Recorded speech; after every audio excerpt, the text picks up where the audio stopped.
Wassail, beautiful people. So I've come back. I just started the video again because I was 2 minutes in and I hadn't even shuffled a card. I feel like I had to do another reading. I just finished editing the last one with the waggy finger at all the clickbait. And I want to do a normal reading now, but I can still feel spirit slightly ranting in my head about spiritual delusions. And I don't want to go down that road anymore, so there's a confirmation burp. I don't want to go down that road anymore. So, Spirit, what energy would you like to discuss with us? There's one over there. Right now, here, today. So, Gaia is the future pantry. It's the harvest of the abundance that was promised yesterday or just now. This is Heimdalla and the cornucopia horn of plenty. So what is the future pantry? So the future pantry, to me, I'm given a visual of a larder or a pantry, and in it, it's full of abundance. It's full of things preserved for a later date, and they're all kept completely clean. The problem is at the front of the shelves, because you can't walk all the way into the pantry because it's so full. So you take the things from the shelves. The problem is on most of the shelves are traumas, and they're bigger at the moment than the gifts. They're blocking the gifts in some way. And so it's about learning how to tidy the future pantry, deal with issues in our past and in our that still inform our present. That's the best way to put it, that still inform our present, so that we might throw them away, get rid of them, and have room for all the wondrous things that are just waiting for us in our pantry. Beautiful, you know, Christmas chutneys to enjoy with cheese and things like that. Wonderful luxuries. But they're things, and this is why it's a pantry, they're things you created. Whether that's now in this lifetime or before you even signed your incarnation contract, these are the joys and the wonders, and we have to make space. We have to clear out the pains to allow the pleasures to come towards us. And then we have Vain, which we had in the last reading, change. Change is a really important frequency. And we've got Oferlagu. So we are changing our Oferlagu.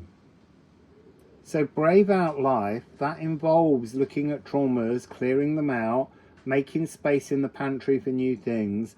And the Oferlagu is the highest cosmic ocean. All the stuff stored in our future pantry. It's also the energy of a cape, a frequency, a gift from the gods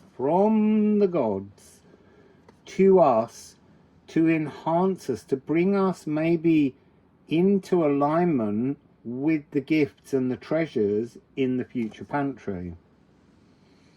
So this is the oceanic, the highest oceanic cosmic crest dancing and breaking at the feet of the Elven Ring. Elfamir is the highest heaven, the most blissful heaven. It's so windy outside. It's getting a bit chilly in here as well, especially without my jumper on, so that it looks like another day. That's my kind of trickery. Just gentle trickery. So Nithogir is the dragon form the gods use to witness our souls. That's our souls, not arseholes. And that's probably been deleted out because it's too rude for YouTube. So this is, I've been given a new energy. I've been lucky to receive Ædan of the White Raven, which was a healing frequency that I could utilize. And then Hell of the Hoary Heart, which I did say was available to everyone. This feels like something new, a new Oferlagu. You see, I kind of want to shuffle and find out what it is. But let's just let that unfold in its own way. Let's go musical alchemy card. You see, usually I look in the rune deck for the Oferlagu because they feel very Nordic. They feel very Anglo-Saxon. They feel very runic. So we have two here. Sorry, Moon, I was just looking at the other card. Moon in Cancer, intuition initiations. And that's really what this is.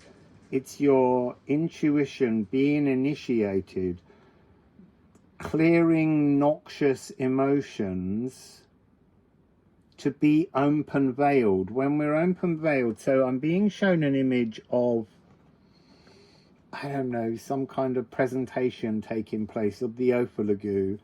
And they're holding this cape, this energetic cloak, to gift it to you, and you're so busy whizzing around in your life that you appear to them like a mayfly. You're just gone. I barely saw you, I barely heard you, and they missed you again. So these are gifts that they're desperate to bring to us, but somehow we need to be still so that they can find us. It's a bit like us when we walk past a tree. The tree barely sees us. That's why if you want to communicate with a tree, sit beneath the tree, sit on its roots and stay there to have a chat. So we have this moon in Cancer. The moon rules Cancer. So this is some kind of new emotionally energetic cloak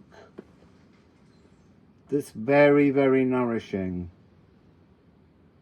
It's talking about flowing with the spirit of place, the genius loci. So knowing the world around you, knowing the space around you, because all spaces have different energetic deities. And then we have V.I.T.R.I.O.L.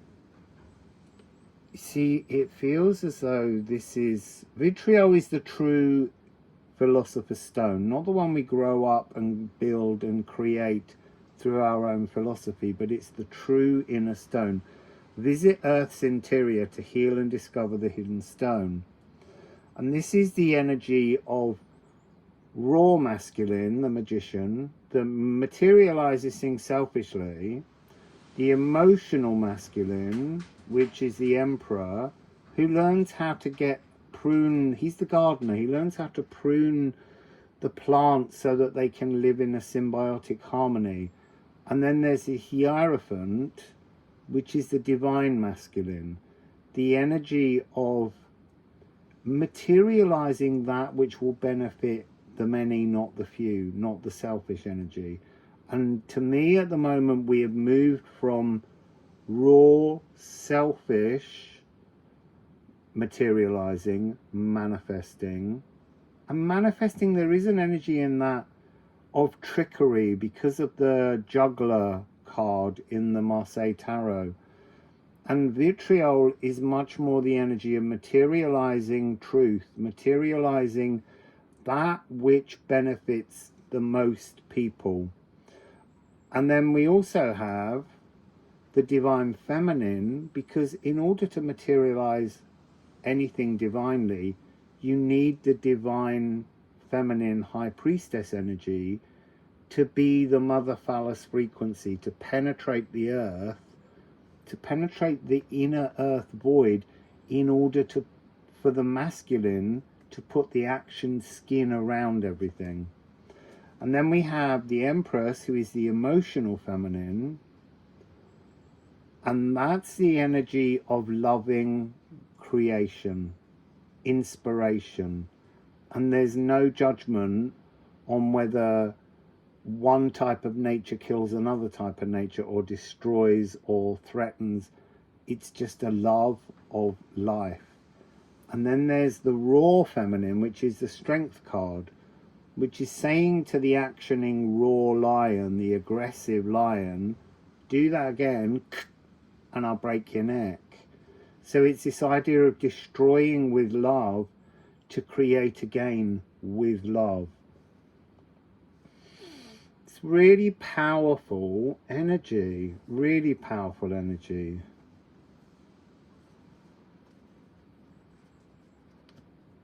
You see, it feels, what I'm hearing in my head is the Oferlagu of the Midgard truth. So the truth of life moving forwards is the energy of this Oferlagu. So let's see what else we get.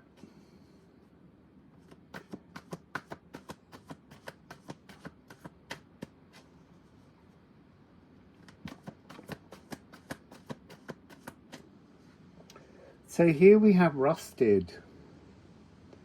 House 2. Again, this is this frequency of the transformation. Too often within tarot, within astrology, people learn and then they get stuck. They hold things very fixed.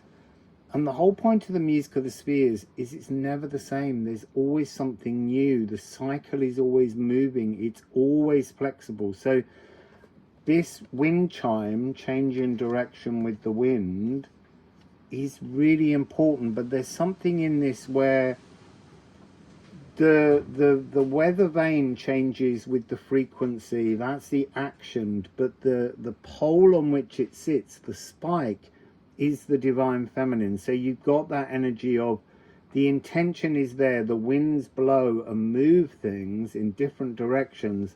And that's what actions something into being. So this calcified coating, time for the B-side, is turning rust into gold. That's iron. Rust is iron. And so that's the very essence of alchemy, is to take something that has calcified, something that is no longer working, and to offer flexibility to it so that we might change things. Oh, I've gone over 10 minutes again. And then we have Quicksilver. So Quicksilver is the first alchemical prime, opening space in order to allow us to both remove but to create a greater size of volume in which the new divine feminine intentions can penetrate, can grow before a skin is put around them. So this is an open, flexible channel. We must be open, flexible channels. We must create clear space. We must laugh at life with death. So we must learn to not fear death, but to be able to laugh at the transient nature of our life so that we might enjoy it. Memento mori, the small pieces of jewelry that people once carried to remind them that life is very short and we should try and pack into life as much as we can. Switching rhythm but not time. Sort of getting this energy of excitement, of passion, of joy. So the Oferlagu of the truthful Midgard, engaging, heralding change, an open channel for change making. Tune yourself in to the meandering new music, the new tune, the new frequency that will best translate your frequency into the future where we are heading. One more card and then I have to stop. It's too long. I get the feeling at the moment that people need short. They can't be doing with all this long stuff, because most of the time with the long stuff, it's just saying the same thing over and over again for an hour. So we have 12. Needs. Now this is interesting. This is a very actioning frequency, but it talks about arcing the etheric, your love, into the etheric at the point at which you wish and need and are prepared to materialize your true inner stone, your Oferlagu. But it's almost static. Be static. Sit still. Clear your mind. Clear your heart. Clear your soul. And open yourself as a channel for the divine feminine intention to come in and fill all your frequencies. And then it says, love is all keys, locksmith to all vaults. What could be more vital than love in all things? So tune into anything that inspires love within you, and then let the divine masculine put the skin around it and action it into your world. That's beautiful. So, Wassail.